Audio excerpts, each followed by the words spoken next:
Well, it's done. I only went and bought one, didn't I? When I mean when I bought one, yes, folks, I went and bought a fleet carrier. Indeed, the Ricardos Extravagance is now currently docked just a short jump away from the Laplace Ring station that I bought it. So come and check it out. Good prices for all. This is how I did it. So as you can see, I'm docked at the station where the fleet carrier vendor is in place. And I'm in Balante and Laplace Ring.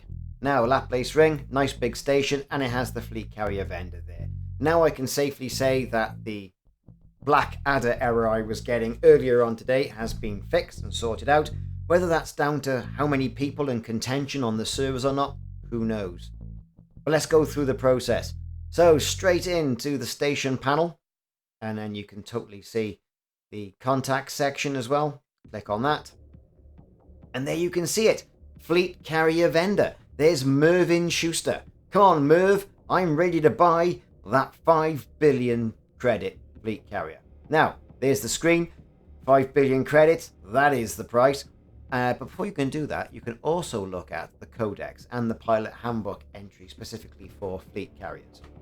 It deals all the sections you can see on the screen. An introduction, what is a fleet carrier, how to purchase, management, all the way down to livery and settings, movement and fuel, security and reputation. Worthwhile reading all that before you actually go and make your purchase. And there's a few little gotchas on there that hopefully we're going to carry on in this video. We'll discuss them. And people can put in their comments things that they've found as well from their fleet carrier ownership. So, going through the sections gives you some nice graphics. They have done quite a bit of work on the pilot's handbook for this to make it as easy as possibly can. Not like when I say they, I mean Frontier, have released other updates. Yeah, it's very concise, and it's a damn good read. Read it once, I doubt you'll ever go back to it again. But there you go, at least it's there in-game. As you can see, more maintenance going down day after patch day. Some say never play on patch day. And typically I don't think you really could, other than doing the update and trying to log on. But all those contention issues are now a thing of the past, and now you're able to get on there and buy your carrier. So type in your carrier name. I thought I'd call it Ricardo's Folly, and I thought there's no folly about this really. It is an extravagance. So let's call it exactly what it is. Let's call it Ricardo's Extravagance.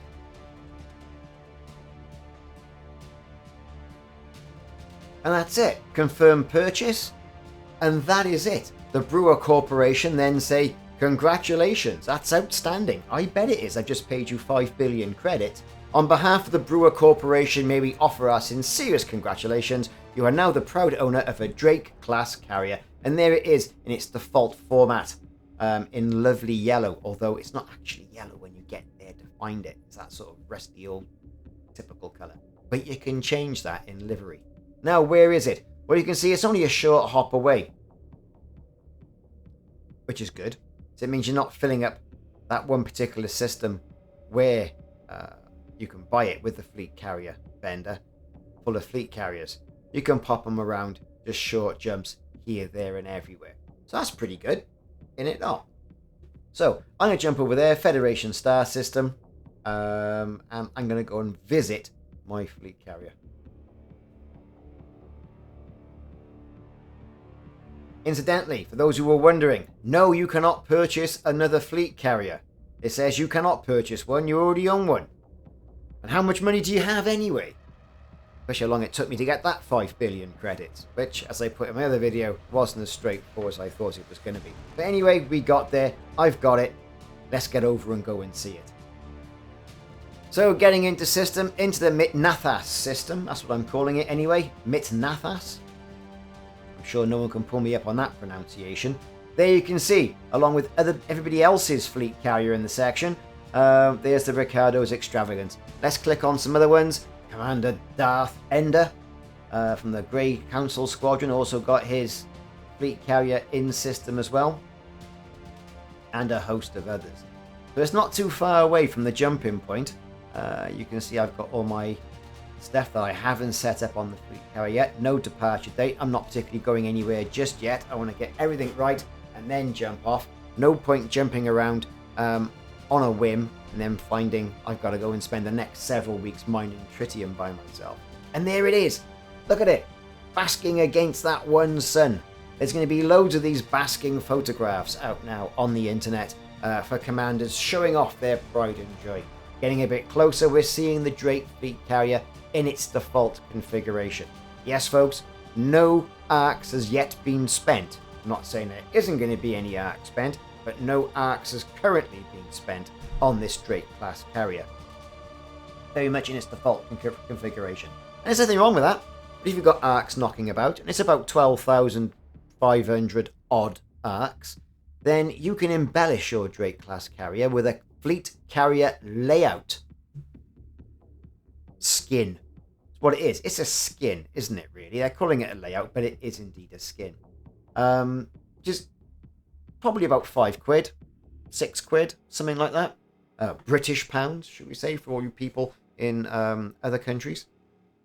As you can see on approach, there's already NPCs. I'm not playing in open. There's NPCs here already, jumping on and off the carrier.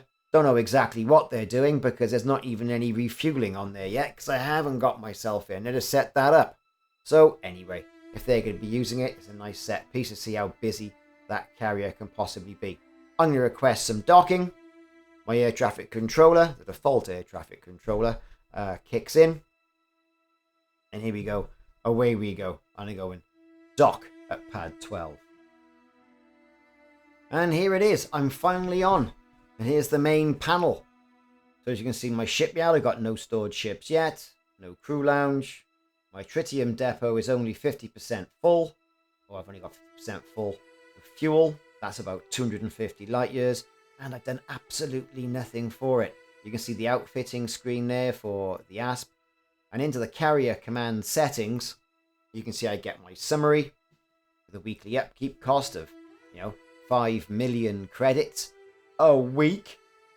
My capacity is at 0. But let's get straight in and get onto that livery section. Now, I have gone and bought something with some arcs. There's quite a few embellishments available. Not only a paint job, and I've got this lovely white and red paint job. I've got that. Looks quite nice. Even on the default setting, I think it looks fantastic. And then also the layout, as I mentioned earlier on before, I was torn between the Neptune or the Victory. Now the Victory, like I was saying in one of my other videos, looks nice and aggressive. It looks like that Hammerhead Corvette off Rogue One, if you can remember that film. Or it was the Nautilus. I was torn between it. In hindsight now, the Nautilus does look better. There's more to it, I think. But the Victory, I think, does look more aggressive. I thought I'd go with that. Also, nameplates. Well, I got some nameplates already. Already, I'm going to go for the white ones. There it is, Ricardos Extravagance. That'll be emblazoned at the rear of the ship, on the rear wing, or stenchion, as you want to call it. And there it is. That is my new fleet carrier, everybody. Go to a quick external view. There it is. Again, basking against all these backdrops. People are going to be so sick of seeing pictures of fleet carriers up against the sun. Oh, look at my fleet carrier. Many people going to care? I don't know. I've bought it strictly because of the channel. What am I going to do with it? I haven't really thought that through. I really haven't thought that through. And I'm going to have to go through and do quite a bit of learning to make sure it's all set up correctly and I know exactly what I'm doing. So, it does look quite nice, doesn't it? In the red and the white, and with the Victory layout on it as well. Almost looks like a bit of a face on the front from some angles. I'm not entirely sure if that's what they were going for. But anyway, back onto the carrier command screen. We can see the capacity as well. Navigation. I'm not going anywhere yet. I've only got 500 of 1,000 units in the fuel tank. You've got the budget. Now this is where you can deposit or withdraw funds from your carrier, depending on how affluent you are and how successful your carrier is. So you can see you've got the weekly upkeep, and how much do you want to save from your carrier's balance to cover the weekly upkeep. Well, I don't want to go running out of anything, so it's about time I stuck some money in there. So time to transfer over. I had about 200 odd million, 300 odd million knocking about after I bought the fleet carrier, after getting the 5 billion at the 11th hour back on the 8th of June. So again, I'm going to deposit some credits from my account, from my 331 million credits into the carrier balance. I'm going to pop something in there, just 11 million just for the time being, a bit more. Not like we're going to run out anytime soon.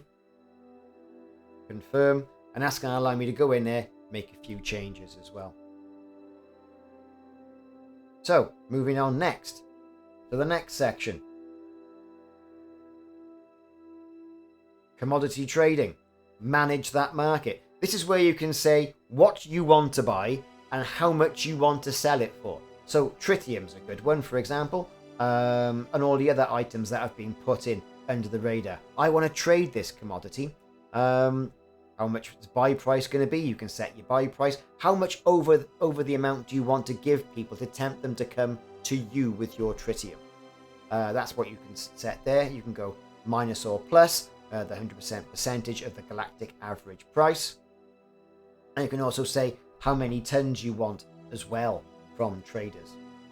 But looking down the list, there's lots of things. Trinkets of hidden fortune, for consumable items as well. That's going to be too good, just to pass up. And I think you've got to think as well what you want to be trading, what you want to be buying. So again, that's something else to consider on this commodities market screen. Do you want to be peddling things like explosives and things that are going to get you into loads of trouble, but then can typically candy you quite a bit of money on the trade market? Do you want to be peddling in low temperature diamonds? Could it be an option to park this in BORANN next to the low temperature diamonds and saying, yeah, I will pay a bit extra and then go and flog it elsewhere? Up to you. Money to be made. The crew section, you've got the bridge crew, right? These are the people who are responsible for the different functionality, should we say, of the ship. You can replace them while you're in this system. For example, if I want to replace Will Watkins or, the commodity trader as well. Gives you a little bit of details about their experience. This is a new crew. They haven't traded anything. They haven't jumped anywhere. You can select them, change them, do whatever you want with them. Now, as you can see, right, the refueling station as well is an option there that I think every carrier should have. I mean, you are this bastion, this beacon out in the black if you're going to go exploring, and people are going to need fuel. But for that, you've got to put a bit of extra money on top of that as well, see?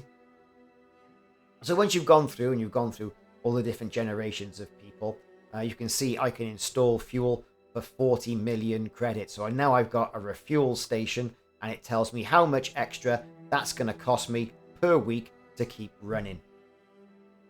All right. No drama. Also, it tells me how much capacity of the carrier's capacity hold, the fleet carrier's capacity hold, is going to be taken up by this.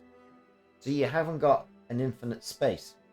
It is finite. But some of the other options as well are quite expensive. I mean, look at that. 250 million credits, right? For a secure warehouse. Oh, sorry. 150 million for cartographics. You got, 50 million for the armory. Seems a little bit unbalanced, really, doesn't it? If you think about it. But again, some things you're going to have to go in and you're going to have to say, well, I'm going to take the hit on this and I'm going to buy that. Again, there's the library section. But one of the most important things is this settings section. So look at this. Docking access. Do you want everyone or just your crew, just your friends, your squadron of friends, or no one, or everyone to dock? Do you want people who are notorious to dock? Because if they start committing crimes, do you want these individuals around by your fleet carrier? So no. And then you can set, what's the purpose of this fleet carrier? Are you going to be a bounty hunter? You're going to be a Xeno hunter. So as people approach the ship, they know what they're getting themselves in for. You might only be stocking anti-Xeno weaponry, for example, right? Or trading in Thargoid or Guardian artifacts. So people are going to know once they see it. And of course, you've got the decommissioned fleet carrier section, where it tells you that you'll be refunded your credit. Now, if I said I didn't want this, I would have a cooling off period of 7.7 days. And I would only get 404,885,000,000 credits back, or give or take. So there you go. I've set up my fleet carrier. Basically, I've added fuel to it. Time to go out and get some extra money, and then to think where I'm going to park it as well. So that was that, really. All good stuff for fleet carriers. So come and visit us. Come and spend some money. Come and drop some stuff off. Hope you enjoyed the video. I've been Ricardo. It's been Ricardo's Gaming. This has been the Ricardos Extravagance fleet carrier and its initial setup. Lots more work to do here. Lots more money to go and mine and go and find. And then I've got to decide where to park it. Thanks for watching. See you soon.